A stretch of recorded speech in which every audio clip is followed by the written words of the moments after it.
Hello, Renegade Marketers. Welcome to Renegade Marketers Unite, the top-rated podcast for B2B CMOs and other marketing-obsessed individuals. Alrighty, folks, you're about to listen to a bonus huddle, a specially curated huddle that we run once a month with experts sharing their insights into the topics that are most important to our huddlers. The expert at this particular huddle was the esteemed Shelly Palmer, co-founder of Metacademy and CEO of the Palmer Group. He joined us to explore the world of Web3, the Metaverse, NFTs, cryptocurrency, and all sorts of other interesting avenues that B2B marketers might want to start dipping their toes in. Kind of like a look at the future. Let's dive in. Welcome to this very special bonus huddle. Most of the time in huddles, we are focused on practical guidance for current challenges. We've tried to get you the state of the art. Today, we're putting on our virtual headset, so to speak, and we're imagining potential new realities, exploring the implications of emerging technologies under the label of Web 3.0 and how B2B marketers specifically could be able to leverage any of this in the not too distant future. Now, your guide for today is the esteemed Shelly Palmer.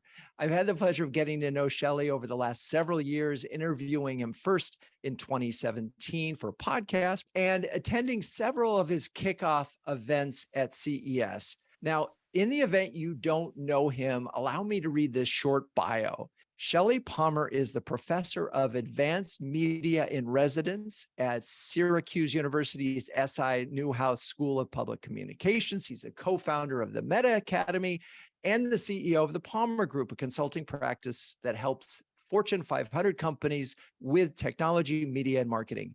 Named LinkedIn's top voice in technology, he covers tech and business for Good Day New York, is a regular commentator on CNN and CNBC, and writes a popular daily business blog, which, by the way, I read and look forward to every single day. He is the co-host of the award-winning podcast Tech Stream with Shelly Palmer and Seth Everett, and his latest book, Blockchain, Cryptocurrency, NFTs, and Smart Contracts, an executive guide to the world of decentralized finance, is an Amazon #1 bestseller, and I have read that, and it was extremely helpful. So anyway, Shelly, welcome. How are you? Great to be here. I'm just fine. I feel excellent. All right. Now, before we get in deep into this, and I know we're going to get deep into this, you also have this composer side and have written music for several industrial films, TV shows, and ad jingles. And I noticed a bunch for J. Walter Thompson brands when I was there, Burger King, Listerine, for example. But maybe the most notable is Meow, Meow, Meow, Meow, Meow for Meow Mix. But do you have a favorite jingle that you've written? You know, if I took the job this year, I would do the music for my 5,000th television commercial. So it's a little hard. I'm not really writing commercially anymore. I write for myself every day. I play every day, but I don't write commercially for clients unless they bring dump trucks filled with $100 bills, and then I will consider the conversation, but not necessarily take the job. I was abused by enough advertising executives over the last 40 years. Do I have a favorite? Wow. Yes, I do. It was for Hood Dairy Products, and it never made it to air.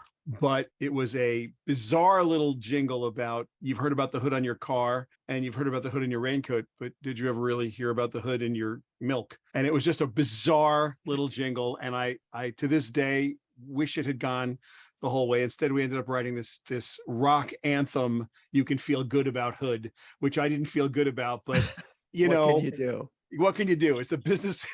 It's a business that we're in. But thank you for, I spent a lot of time in the music business, a lot of TV music, a lot of news themes, just a ton of TV commercials, directed, produced. I don't know how many TV commercials, and a lot of TV shows, a lot of network shows. It was a lot of fun. And by the way, it's still a lot of fun. It's just the business has changed, and I'm in another thing. Exactly. So what's as you were talking about the one that got away, that it's funny, and I know a lot of CMOs are ex-agency people, and if you've ever been at an agency, you've presented lots of amazing ideas that may or may not ever bought, and I have a book of them, of ones that didn't quite make it. So anyway, we've all been there. So I want to read a quote that I pulled from Deloitte's website, because I think it's an interesting place to start, and it goes like this. Technologies like Web3 and the Metaverse are poised to drive revolutionary advancement and technological breakthroughs, which could shape new forms of communication, innovation, prototyping, and community formation, and new business opportunities. The metaverse and Web3 are powerful winds of change that will likely propel us into new and challenging future worlds that business leaders will navigate. To reap the benefits of this new internet platform, businesses should collaborate to build its foundation through Metaverse and Web3 initiatives. So I put the emphasis on poised, and I wanted to think about poised in it. Is this like an oak leaf that's going to fall off the tree this fall? Or is this the seed that will be a great oak someday? How poised are we? Wow. Well, first of all, it's important to understand that neither the metaverse nor Web3 are technically defined. So when you use those words in a sentence, you are saying nothing at all. You are literally saying nonsense. The metaverse has an ideological, it has many, but I have one ideological definition for the metaverse and Web3 combined, since neither is technically defined. And that is a platform that will allow both users and creators to share in the value they create. And the tools that do that are different depending on who you are. If you're a brand, the hallmark of Web3 or the metaverse in its vernacular definitions, the ones that are just out there, you'll always hear the word decentralized in the same sentence, that there's this decentralized future where, you know, there's no Facebook in your way, or there's no central authority, there's no Netflix, there's no, you know, big tech overlord. Well, first of all, we could argue whether that's a good thing or a bad thing, whether anarchy is better than some level of organization, hierarchical or otherwise. That's a different philosophical conversation. But for a brand, it's particularly important not to let that phrase go by without a giant challenge. And the reason, Drew, is that every brand is the central authority. The NBA is the central authority in basketball. The NFL is the central authority in football. The NHL is the central authority in hockey. Nike is the central authority in sports apparel. They may have competition, but they would consider themselves the epicenter of that world. And in a brand where brand trust and brand love are something CMOs work on all day long, the idea that there's a decentralized component to the main business of the metaverse or Web3 is nonsense. There may be decentralized finance or DeFi, or there may be some level of decentralized tool set for transactions in a trustless environment later. But if you're saying to me that I need the ability for a secondary market to exist, and I need the user and the creator to share in the value they create in that secondary market, unless that secondary market is fully trustless, meaning it's going out overseas somewhere and people you never heard of are going to somehow have a transaction of a thing you did and you need a royalty back from it, unless that's actually what you're doing, or you need to trade cryptocurrency on an open, decentralized exchange, then the decentralization part of Web3 has no meaning in the world of brands or advertising. It may have some cost-cutting rules when it comes to affidavits of performance for advertising. Did someone see this? Did this actually occur? Sure, that's a trustless environment. We don't need to be on the honor system, but you don't need blockchain for that. If you are the payer, if you are the central authority, you are the brand, you do not need blockchain involved in this in any way. So the big question you'll ask yourself is, why is this a blockchain project? Why am I calling it Web3? Why am I calling this the metaverse, when a good old-fashioned database with a well-structured database with a secure password will do in Web 2 and may actually be a better solution? So I think if you think about this as business outcomes first, technology second, then everything inside that Deloitte quote is kind of meaningless in the context of Web 3 and the metaverse. It's like, when you say metaverse, do you mean virtual world? Well, wait, that's not a metaverse. That's a virtual world. That has a whole set of constraints and rules and tools and techniques you need to get there. When you say metaverse, do you mean augmented reality, where I'm going to have go through a physical world and somehow streaming data is going to enhance my experience? Do I mean mixed reality, where I have a little bit of both, like Pokemon Go or some better version of that? Like, each one of those is a thing. Do I mean metaverse where I have decentralized identification or self-sovereign identification, and I am using a tool like a blockchain so that every person that approaches my environment is instantly logged in without having to do anything? Okay, that's another thing too. But what you can't catch all phrases as Web3 in the metaverse, it's like they don't mean anything without a definitional. You really have to qualify and quantify what you mean when you bring those up in a convo. Just to say them is kind of, I don't know, word salad. Yeah. Okay. And I look, they're a consulting firm and their job is to try to get people to do new things. I want to, let's bring this down though, but we know things are happening that are really interesting. I know because you write about them all the time. So CMOs have a lot on their minds right now, not the least of which is a looming recession and rising talent costs. They've got these two sort of things weighing heavily on their minds. Why should they make room for whatever we want to call this future, this stuff that is starting to be applied now in their brains to be thinking about it? Why are we spending 45 minutes talking about it right here? I think there's an important point that, especially for marketers, more than for any other profession, if you take the ideological approach that the fundamental difference between Web 2 and Web 3 will be that communities are leveraged for value creation, that users and creators share in the value they create. So I am the brand, I am the creator, the bringer of creative, the basker in the halo of creative or content. And I've got a user base out there. Well, that user base is a community. In the old days, and I'll say, 3 years ago, a like was not a business outcome. A follow was not a business outcome. A conversion was a business outcome. You might have one metric on page views, but boy, if you do, you're still living in 1988, not 1998 or 2008. I mean, it's like these are conversions were the metric. You might have a gross impression number for brand love because you don't have a better way to do it. You might have some, working media, non-working media ratio, some A to S. But at the end of the day, a like was not a business outcome in a Web 2 world. You had other metrics, other ways to look at path to purchase, other ways to look at your funnel, other ways, top of funnel versus trends. Like everybody had a performance marketing. Everybody had a different way of doing that. And every business that we work with, every one of the companies that we consult has a kind of a different calculus they use from top of funnel down to performance.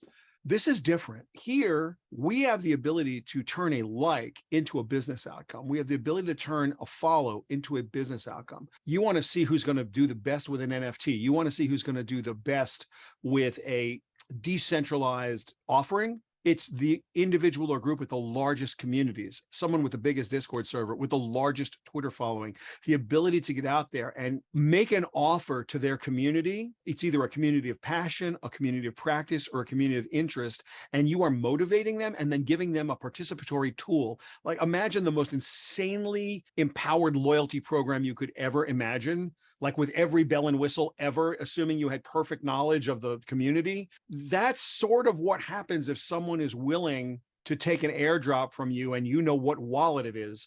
And now a lot of the things about advertising change and marketing change because where in a Web 2 world, I'm trying to get an enriched profile of my customer. I'm trying to go really deep for either a single view of the customer or, a single source of truth. And I'm working hard to enrich everybody's profile so I can calculate propensities. And I'm going to try and regress as many lines through these propensities as possible and get a fairly decent understanding of the causality versus correlation in my marketing. Now I've got a wallet address and I know what the wallet's doing. And I really don't care who you are.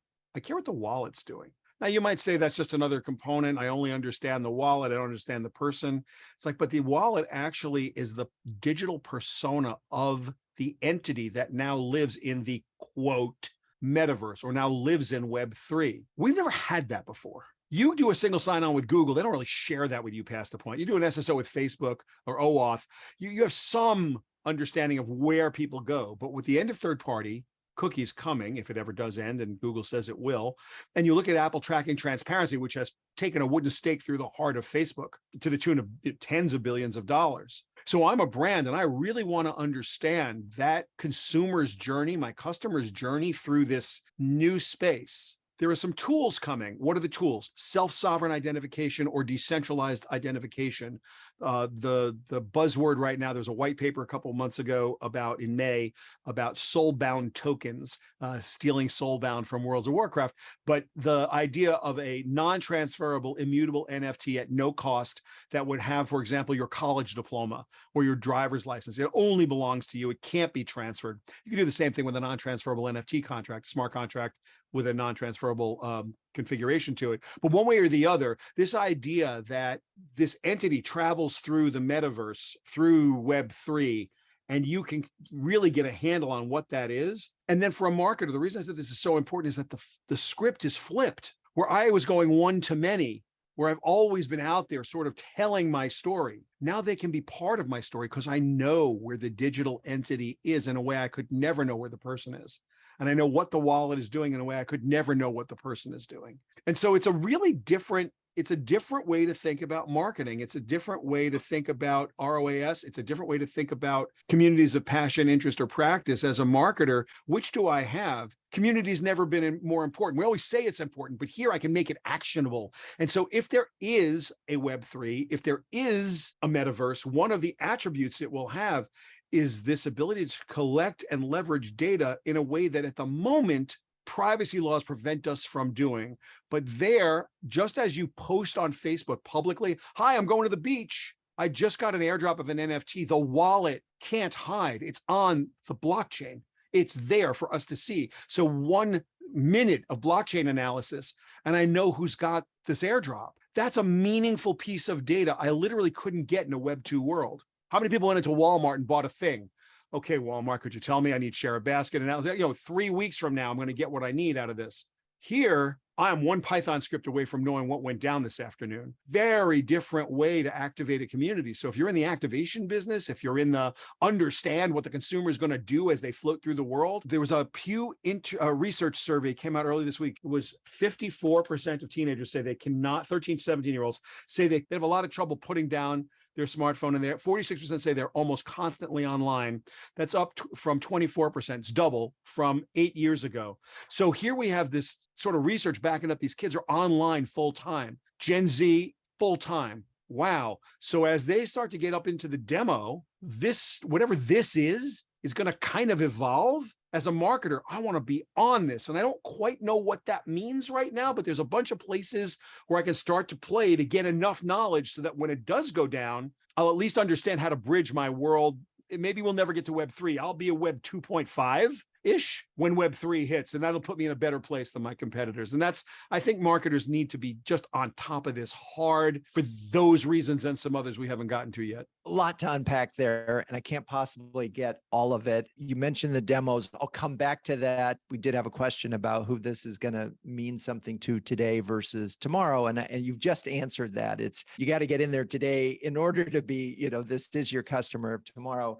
I want to go back to communities because I know that every CMO here that's listening to us live or listening to us later wants community. They want to build community, they want to support community, and they have communities of passion, they have communities of practice and interest. They have all of those. Yeah. And this is important to them, really important to them. And by the way, it'll be more important if we go into a recession, because hanging on to your customers and nurturing them and, upsell, cross-sell, all those things really, really matter. That's what will sustain you in a downturn. So if we were going to play and we wanted to play in community right now, link those dots, help these folks sort of get where you are, because there's a lot in your head. And what's this look like? What do we do?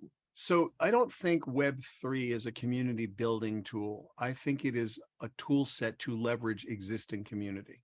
And that is a non-trivial distinction. It is a distinction with a profound difference. People have come to me over the last 12 months, 14 months. This has been the year of NFTs. Everybody's all over this idea of an NFT.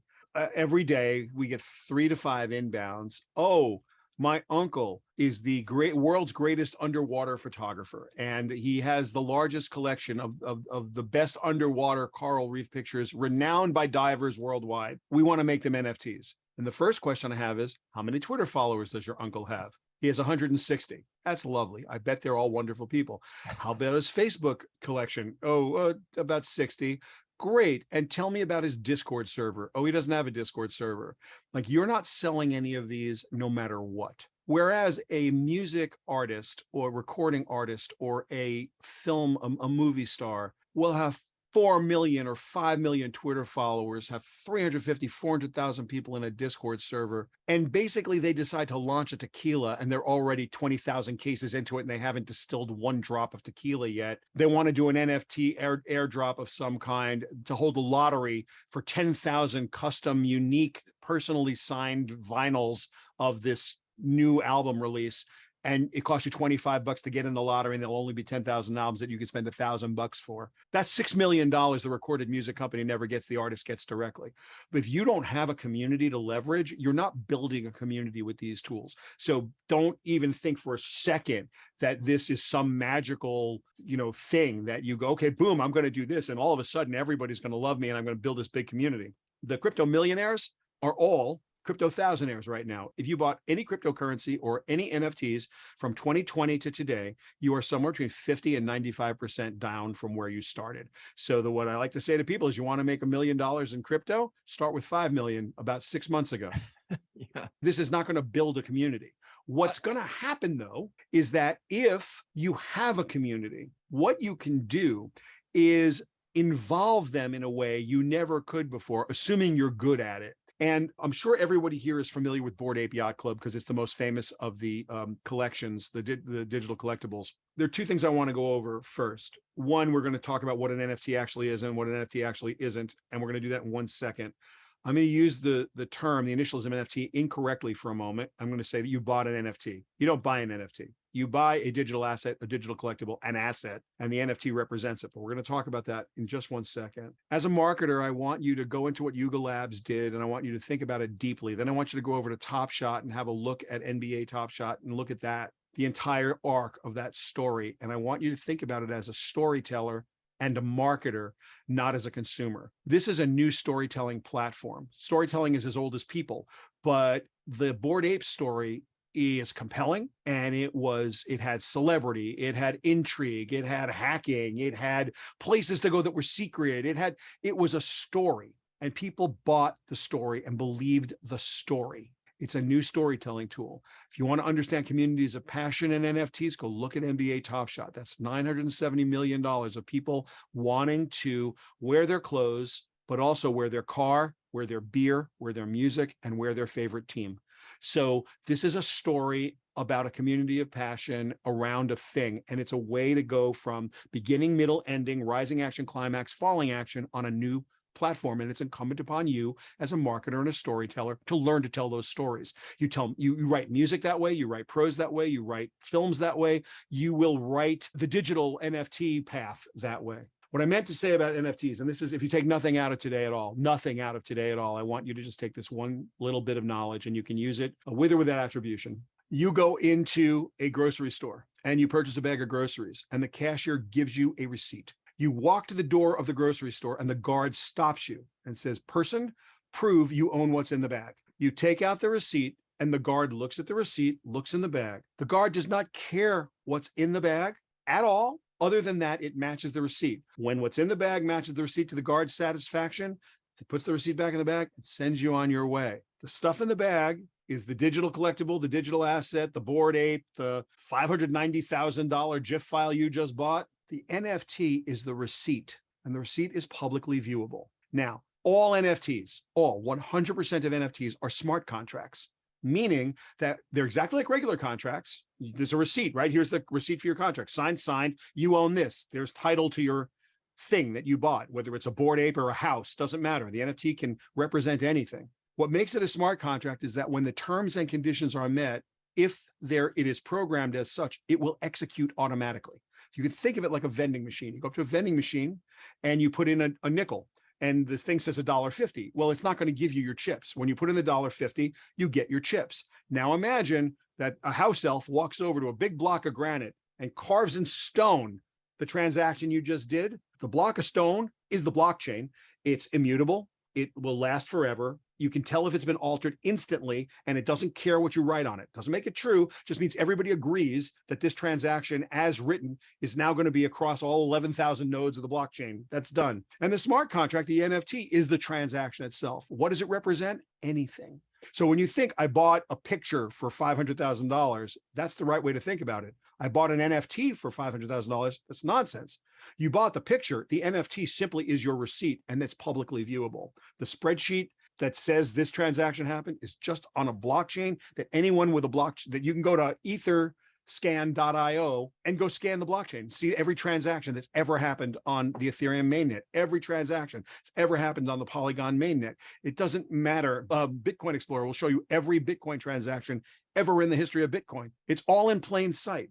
So do not confuse NFT with the thing. You bought the thing. The NFT is a smart contract that may, for example, say that you own a Bored Ape, including the intellectual property rights to create something with this Bored Ape, which not every NFT does empower you to do. And maybe it says that if you sell it to somebody, the original creator, Yuga Labs, gets 10%. You can't actually sell that Bored Ape legitimately without them getting 10% in cryptocurrency, because it happens automatically. That's the whole purpose. And when I said users and creators share in the value they create, imagine if Picasso could get, or his estate could get 10% every time a Picasso got sold at auction. Wow, the user gets something. Imagine if every time somebody bought a piece of music, instead of the recorded music company and the performance royalty companies like ASCAP and CSAC and BMI, instead of everybody having their hand in there, the recording artist directly got paid in cryptocurrency by the users, creating a really wonderful relationship between the creator and the community marketer. So as a marketer, as a CMO, you are the creator and they are your community. How would you use this very interesting new platform to create value for both of you at the same time? That's the trick. That's the drill. That's what we're all exploring, and everything else is noise right now. Okay. You've written about the Tiffany thing and you've written about the Macy's thing, and they are contrastable. And I'm hoping that by you talking about those two and why one of them was dabbling and one of them was really kind of interesting, help folks understand these two programs. Sure. Okay. So let's start. Everybody knows what an NFT is now, and everybody understands that it's simply a representation, a receipt, a representation of something you're buying. So Macy's wanted to get into the NFT thing, and they hired a company called Sweet, fantastic NFT company. We love them a lot. Full disclosure, we're working with them on our National Hockey League project. They did the Macy's Thanksgiving Day Parade. And what they did was they took a bunch of balloons, vintage balloons, because Macy's Thanksgiving Day Parade is famous for its floats and balloons. The balloons were made into NFTs. And then they made them available for not a lot of money. I think the most expensive one was like $25. And they thought they'd build a thing. If you go there now, you'll see a relatively abandoned website with a relatively abandoned marketplace. This would be the equivalent of going to a World Series game and getting like the commemorative towel or something, and then going home, and it ends up in the closet for the next 15 years. And as it slowly fades, the 1986 World Series sort of goes out, gets washed off the towel as it gets used over the years. That's that equivalent. Was it a good idea or a bad idea? I don't know the answer to that. We'll let others be the judge of whether it was a good idea or a bad idea, but it was a one-off. They may revisit it for next year, but they have not been able to do anything really interesting with it. Why? They didn't create questing. They didn't create a story. They didn't continue the story. They didn't build a story arc. They didn't engage the community. They basically exploited a moment in time, which happens once a year, and they left it there. I don't see about how I'm building panels of the balloon, or how I'm getting patterns, or how I can be part of like where the balloon's going to be in like none of the things that you would do to activate this group are being done. It's just sitting there. And I'm not passing judgment. It's just, that's a thing that happened, and maybe they'll sort of pump some air into it. No pun intended. Maybe they won't. Drew, the other thing you brought up was TIFFs. Yeah. The NFTIFFs is what they right. Called them. NFTIFF little Fs. So what they did there was fascinating to me, and I don't know that it will be successful or not. It sold out immediately, so it's that level. It is successful. For those of you who are unfamiliar, CryptoPunks are a series of 10,000 generative NFTs. Generative meaning that they were created by computer. They're very low resolution, 8-bit images, and they are no longer available for sale in the primary market. They've all been sold. There's a secondary market. The cheapest CryptoPunk you're likely to find, I don't know, I could go look it up right now, probably $125,000, maybe $125,000. I've seen them as high as $1 million. There's 10,000 of them out there, and there's a robust secondary market, and they're traded pretty well. Tiffany's decided they wanted to do something. So they decided that they were going to make a limited number. I think it was 50. It might've been 250. Let me look that up so I don't give you the wrong information. But while I'm looking that up, what they did was they did a jeweled version of a CryptoPunk. The 250. Yeah, they're limited to 250 items. So they took, if you had a CryptoPunk, you could spend $50,000 and you could buy a pendant that was, because it's so low resolution, they could do it with semi-precious and precious stones. So you go look up CryptoPunks, and then you could look up NFTs, and you'll see that they've made these pendants that are CryptoPunks made out of jewels that you can wear around your neck. And it comes in a little Tiffany turquoise box, and it's all Tiffany'd out. It all that has a digital twin. You're now a very exclusive 250 person out of 10,000 club. Now, anybody that's got a $125,000 CryptoPunk probably isn't going to think that long and hard about a $50,000 jewel necklace to show it off. And if you got $1 million version of it, it's definitely worth it. Anyway, it must have been, because it sold out immediately. Tiffany thought this through really hard. They decided their brand is a high-end luxury brand. They went for one of the higher NFT projects. They understood the story. They understood the market. And they went at this exactly the way you'd expect Tiffany to do it. Before they put them on the market, when I learned about it, I was like, man, it's going to sell out in one day. And you didn't need to be a genius. You just needed to understand that this was as an on-brand project as I've ever seen, in the context of taking one of the oldest, most venerable, most, I'm going to say, least cutting edge jewelry stores in the world, and making it feel like it was on the knife edge of the front of the marketing world. One day changed my perception of Tiffany. And I, for me, that's like, you go there and you get people like retirement gifts. Oh, we'll get them a thing for the desk on the second floor. I mean, all of a sudden, like, whoa, Tiffany's, way to think this through. So yeah, we'll see what they do with it. They don't need to do much at this point. There's a digital twin for each of the CryptoPunk NFTs. Digital twin meaning that you now have a CryptoPunk that tells everybody you own the pendant too. You can sell the pendant independently of the CryptoPunk, but why would you? Now they can all go together and they're fully authenticated. It is a perfect use of what this is. And look, early days, is this going to be like, I don't know if that's material, selling $250,000 bills to Tiffany's. Does that really make a difference in the Tiffany world? Probably not. But wow, I don't own a CryptoPunk. If I did, it wouldn't have taken me 1 second to go after that. So I love it. I just love the idea that they understand digital twinning and that there's a story they're going to tell. And they made your very big crypto investment even a bigger crypto investment that feels right and ties it back to the Tiffany brand. Gotta love it. So I want to remind the audience that now is the time to ask Shelly a question. That would be awesome. Let's see. I'm trying to wrap my mind around use cases. Forgive me for trying to pigeonhole 3 into 2.0 boxes, but are use cases personalization, high-end personalization, self-identification for first-party 2.0 identification? That's a question from our audience. I don't think it's clear what the killer app is for any of this. I don't think it's clear. It would probably be helpful for everybody here to understand what this comes from. All of this comes from a white paper in 2008 by an entity known as Satoshi Nakamoto. No one knows if that's a person or a group of people. It's a pseudonym for sure, and the person has not yet been identified. But the white paper is identified. You can go online, just search Bitcoin white paper or Satoshi Nakamoto white paper. It's phonetically spelled, Satoshi Nakamoto. Even if you are not a technical person, this is not a technical paper. You'll be able to easily understand the abstract. And this is like the Martha Stewart version of technology. It's extraordinary use of ordinary technology. Everything in this paper existed in the past, but they put it together in such a unique and interesting way. You kind of went, wow, I'm sorry I didn't think of that. Like it's so obvious when you see it, and yet no one had thought of it previously. And it describes Bitcoin, which is the grandparent of all cryptocurrency. This came out of the 2008 real estate explosion where the economy and the financial system almost collapsed. And Satoshi Nakamoto's point is, we need a currency that's not ever going to be tied to the man. Here, I built a deflationary currency, Bitcoin. There'll only ever be 21 million Bitcoins on. And I read the paper and you say to yourself, wow, this is a different way to create a currency. And there it was a method of account, a method of exchange, and a store of value, the 3 main things that make something a currency. So everything here starts there. Everything that's not Bitcoin is called an altcoin. And the most popular altcoin is ETH or Ether, which is the utility token of the Ethereum mainnet, which is the second largest by market cap. After that, it just goes downhill. Stuff is much smaller. You can go to CoinMarketCap and just see all the coins laid out.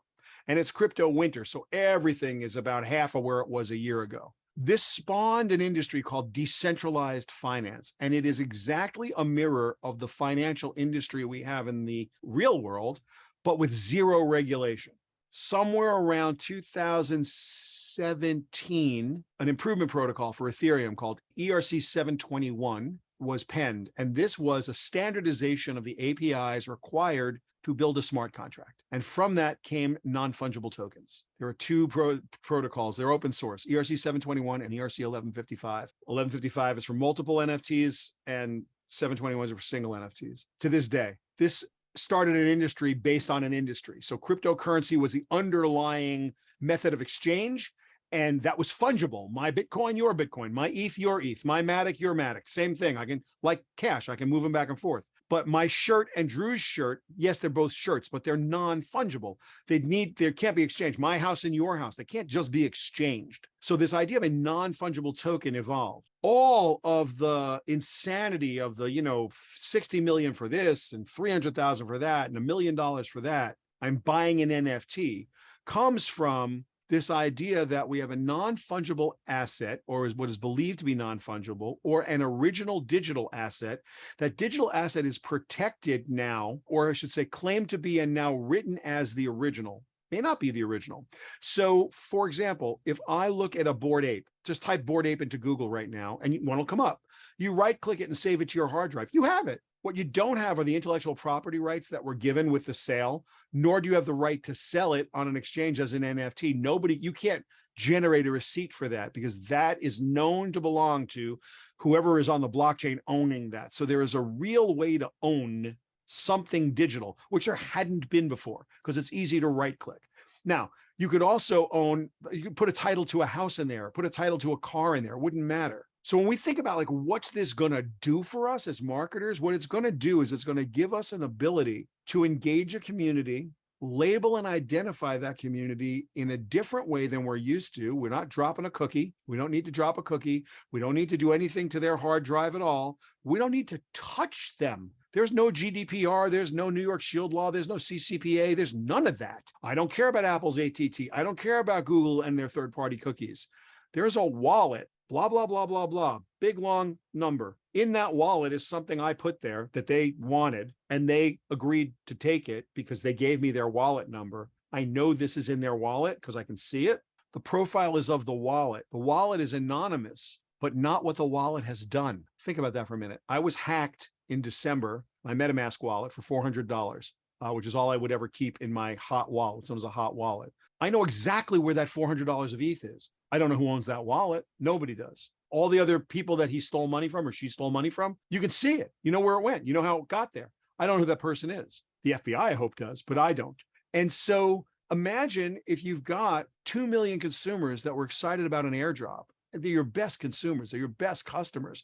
And you gave them something of value that they valued enough to either take from you or pay for. And now you know that wallet has that. Well, let's follow that wallet for the next forever. I don't need a cookie, and I'm not invading their privacy. That wallet is public. That's as public as me saying I'm going to the beach on my Facebook wall. It's a very different way to think about marketing. And we're not there yet, but it's happening very, very quickly, very quickly.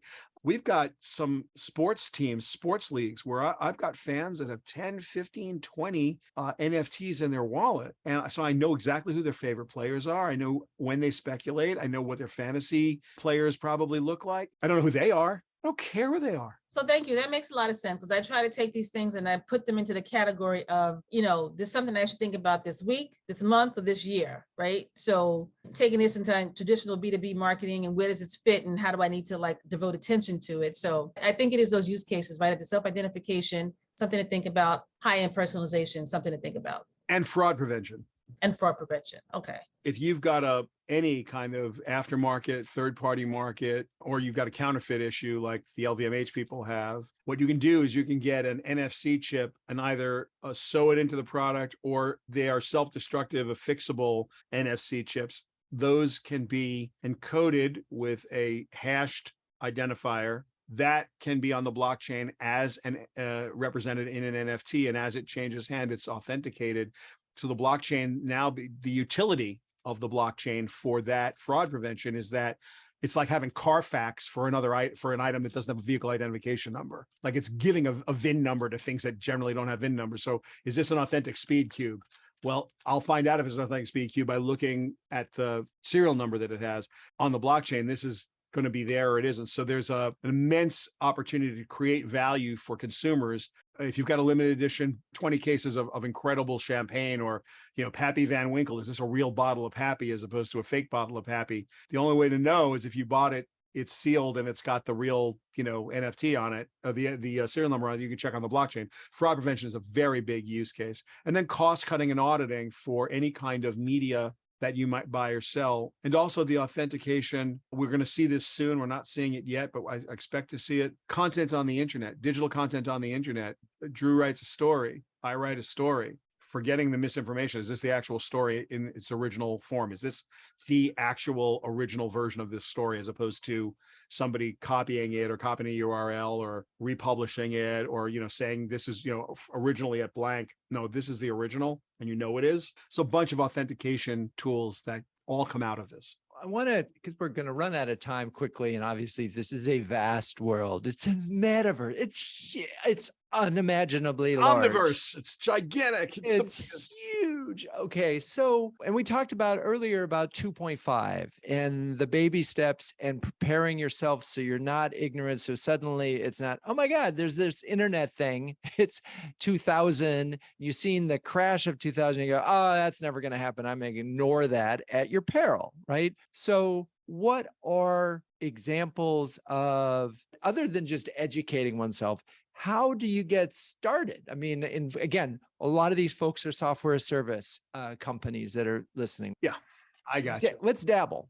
Two things. Completely shameless plug. Metacademy.com, metacademy.com, Met and the word academy. It's free and it's risk-free. And what do I mean by that? Free meaning it doesn't cost any money. Anyone can go to metacademy.com and use it. There's no advertising on it. There's no sales pitch on it. There's no strings attached to it in any way. It will teach you what cryptocurrency is, how to install a MetaMask wallet, fill it with test currency. So it is risk-free. You're not playing with money. You're playing with completely, absolutely test currency. We'll teach you all about every kind of coin, altcoins, stable coins, CBDCs, all the different shit coins, meme coins, everything is in there. Then we teach you to mint your first NFT. You're earning badges along the way for an engage to earn education. So you'll understand what play to earn, engage to earn, how those tools work. And then we teach you to read metadata, and we teach you to build a generative NFT. And then you get a certificate of completion, which is also an NFT. And the goal here is to give you a good understanding of the models. Engage to earn, which is one of the greatest models ever. We really need to talk about that for a second, Drew, forgetting about the shameless plug. So metacademy.com, it's free. Go there, you'll learn. We didn't talk about engage to earn, and for marketers, this is critical. We built Metacademy on this engage to earn model, where every time you complete a section, you get a badge. If you look at the Web3, the nascent Web3, there's a company called Audius, Audius. Audius is Spotify in a Web3 world. You give them a little bit of your hard drive, a little bit of your bandwidth, and then a little bit of your attention. So the bandwidth is your actual bandwidth in your house. The hard drive is your actual CPU cycles and capability, and your attention, and you get Audius tokens. So you are being paid to be part of this expansive, fully decentralized version of Spotify. Theta is the same thing. It's YouTube in an engage to earn. You watched videos, you give a little bit of your hard drive, a little bit of your bandwidth, a little bit of your brain power, and as your attention, and you get Theta tokens you're earning while you watch. Axie Infinity is a play to earn model. There are people making between $500 and $1,500 a week playing Axie Infinity. It's a terrible game, but it's a really good way to earn money. You stake with Axies. You get 3 Axies. Now I think they're about $125 to get the 3. Used to be about $250, $300. I actually was staking players because it was actually throwing a profit to have these people playing 12, 18 hours a day, and they were making $300, $400 a day. And I was staking players who didn't have the buy-in to buy enough Axies. There was a whole business that formed around staking these players. Engage to earn. The more you play, the more you earn. These models are in their infancy, but engage to earn is critically important to understand as a marketer, because there are 8 major streaming services right now. Walmart's going to do something with Paramount Plus to put Walmart Plus together. Amazon's got Amazon Prime. How is this all going to pan out at the end of the day when we're having FAST, either free advertiser supported TV over the public internet, or we're going to have streaming services at a premium? Is there a place to play where you're subsidizing, where your loyalty program needs this level of engage to earn? Are there marketing programs you can put together that are engaged to earn, play to earn, learn to earn? Just you're doing something, audience, and I'm giving you some value back. So we teach that inside of Metacademy, and I think that's an important use case too, besides just identity for marketers now. How you get into it today? Take $100 and go buy some crypto and then go buy some NFTs. You can all afford to lose $100, play with live ammo. Do Metacademy first, because if you don't, that $100 is like you're just putting it on red or black at a roulette table and it may not work out for you. But after you've gone through Metacademy, which will take you through the things you might and might not encounter, go over to Coinbase, go over to FTX, drop your $100, go over to OpenSea, just feel this. I don't think this can live in the real consumer world. And I think you'll come up to the same conclusion. No one's doing a MetaMask wallet. No one's going to go through the brain damage of and the risk profile of being their own security guard and their own investment committee and their own, safe. I just don't think people are going to en masse are going to do this. But like the stuff we're doing at the NHL, you just put down a credit card, and the wallet, you don't know that it's an NFT. You just know that you have a digital collectible and there's an experience and there's a quest that goes from here to there to there. And when this launches in October, it's good for every fan because it doesn't require any knowledge of cryptocurrency or any knowledge of NFTs, simply a desire and a passion for hockey. And this is a way to enhance their experience. And I think Top Shot did a wonderful job with that at the NBA as well. And there are other places where you see this when it's really well done. You see that so I think we're going to end up in a credit card world where no one really knows that they're in a blockchain world, because I just don't see people getting digital wallets. But you won't know this until you go through it. So the first thing you do, whether you do it at Metacademy or some other way, get some risk-free training. There are some other places you can do that too. Then take $100 or $500 if you can afford it and go play with live ammo. And if you stop at $50 into it and you say, well, I can't do this, then imagine your consumers. Are they going to do it? If you won't do it and you need to do it, are they going to do it? And if you get super deep into it, go, oh my God, this is amazing. Whatever your outcome is, it's a win for you. So get into it now so you can understand where it is now. It'll also give you a tremendously good baseline for where this is going, because you'll see where you might be able to add value as a brand. And this is the thing that I've been doing with my clients for the last 2 years that I've been the most rewarding, is that once everybody gets a solid baseline understanding of what this is, all of a sudden it's like, we could do, and that's the most interesting, the part is the best part of those combos, because what comes next is some incredible idea that maybe is completely ridiculous, but that's where innovation comes from. There was a quick question about how long the Meta Academy takes to complete. Depends how smart you are. If a couple hours, there's a lot of reading. It's right. About 20 to 30,000 words of reading and a few little tests at the bottom, little quizzes. It's like the driver's license test. If you sat through the class, you could probably get an ace on the test. There's 4 or 5 questions in the box. It's 14,000 words in the first 14 sections. Won't take you that long. Well, and if we really dive in, and we don't have time anymore, but just the play to earn thing is as a mindset for a marketer to say, I'm spending all the time trying to get a prospect to read my stuff. To read the stuff that they actually want to read anyway. And we have universities even for our customers to get them to learn, to get certified and so forth. Well, there's this combo of gamifying and maybe giving some more value so that they're more connected to it that I see. It's funny, my son is in the gaming business and he hates Axiom, and he hates the fact that this thing exists that is such a bad gaming experience. But the fact is, because of this other aspect of earning money, it's out there, it's doing it. Look, Animoca Brands has done a good job with their portfolio. I'd go analyze what they own. Yatsu is the CEO there, and Jeff Zerlin, he goes by the name The Jiho, is one of the co-founders of Axie Infinity. And, go look at the model, play it, get into, do it, just do it. It's not that hard. Kids can do it. You can do it. Just go get into it and decide if this is something that makes any sense. I have found it very rewarding and I have found my inner 14-year-old. So, that's for someone my age, that's pretty awesome. These last 2 years have been nothing but innovation every day and inventing the future every day. It has been absolutely a gift. Well, and again, I think for CMOs, as they fight for relevance, this is one of those areas. It's going to happen. Things are going to happen. There are going to be things. We talk a lot about, keeping some money aside for experiments. So part one is getting educated. And then part two is figuring out some roots in. All right. Any last thoughts, Shelly? 1 minute to sort of wrap up, maybe 2 do's and a don't for the CMOs in the audience when it comes to this world. Look, you guys are the architects of the future you want to live in. And this is an opportunity. We've gone through data-driven analysis. We've gone through data-driven decision-making. We have AI partners and human-machine partnerships. We've gotten to a really interesting point. We got to go look at the cover of Cosmo this month. You've got an AI created, DALL-E 2 created cover with a little bit of human interaction. We're getting to the point now where the text that the artist used to describe that image was the human part, and everything else the craft was done by the computer. Here you have a chance to leverage platforms that are emerging in a way that you put your stamp on it. Everyone's going to have the same technology. It's open source. You can go online and get the code for an ERC 721 NFT contract for free from anywhere. That code is just the code. What you do with it, the story you tell, the business you build, the model you create, that's the future that you're inventing. And the only way to be good at that, from my perspective, is to get in and play with it now, is to have a better understanding than your competitors or your friends, so that you can leverage this in a more interesting way. You bring your unique qualities to this technology.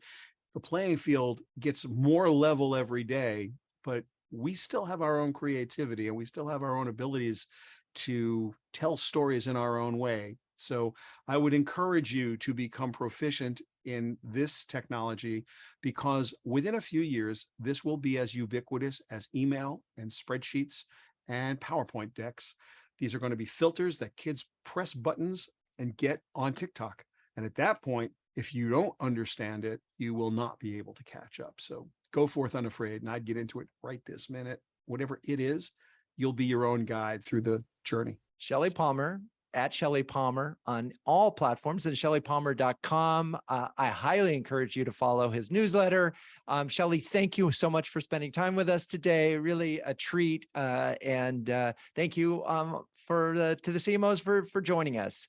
And that's the story. Peace out. I'm your host, Drew Neiser. And until next time, keep those renegade thinking caps on and strong.